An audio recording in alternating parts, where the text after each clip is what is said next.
Right now, Pittsburgh's best sports show is about to begin. Call us or tweet us. We've got things to talk about on the Nightly Sports Call. Again, thanks very much. Good evening, everyone, and welcome to the Nightly Sports Call here on Pittsburgh CW. It's part of the Bordas & Bordas hotline, which is, as always, 412-575-2600. Bob Pompeani, Gene Collier here with you tonight. You can tweet us at KDPomp, at Gene Collier. And we begin with the Penguins, who came home and played not their best in the first period. They twice were down by 2 goals, but they have the kind of talent, and they got back into this game, and they could win games like this, and that's what they did tonight. Sidney Crosby broke out of his 11-game goal-scoring drought.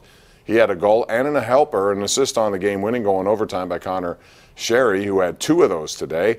So it was that. It was Kessel still playing outstanding hockey and Matt Murray making timely saves. The Penguins overcome two-goal deficits to beat the Buffalo Sabres 5-4. Gene, a lot of people were concerned about Sidney Crosby, but, you know, we've seen spurts like this before, and he's been able to overcome.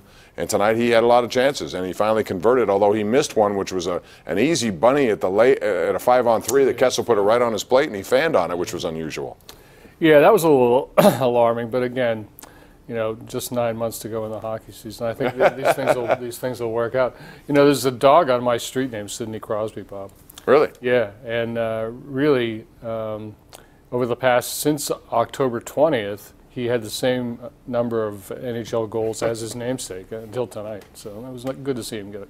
You're not a fan of November hockey, though, are you? No, not really. Just 10 months to go. It was entertaining, though. It was a very physical game. There were some big hits. Yeah, well, that's 2 points the hard way. Yeah. I mean, but yeah, still, it was a good thing for the fans to see. And our friend Mike and Molly star Billy Gardell in the building tonight. Oh, good for him. That great it's always CBS good. show that should never have been canceled. No, I don't know why it was, actually, but. We're still on, but that was canceled. But, you know, you love being here. They know that. They didn't want to take this away from you. It just comes given out. How much you. Yeah, sure. Anyway, yeah, there were some physical hits in this. Ian Cole made a beautiful hit on Sam Reinhart. I don't know why he was penalized, Cole. All he did was make the hit. It was legal, and he defended himself after Evander Kane came in there afterwards. So good hit by Malkin too. Malkin, he was throwing it out there, and he also got slashed on the wrist. And Hornquist got hit hard with a puck, and I thought he had to go into concussion protocol. Yeah, he never did. He was slashed with a two-hander too. And that, yes, and then he got really checked hard into the boards later in the game.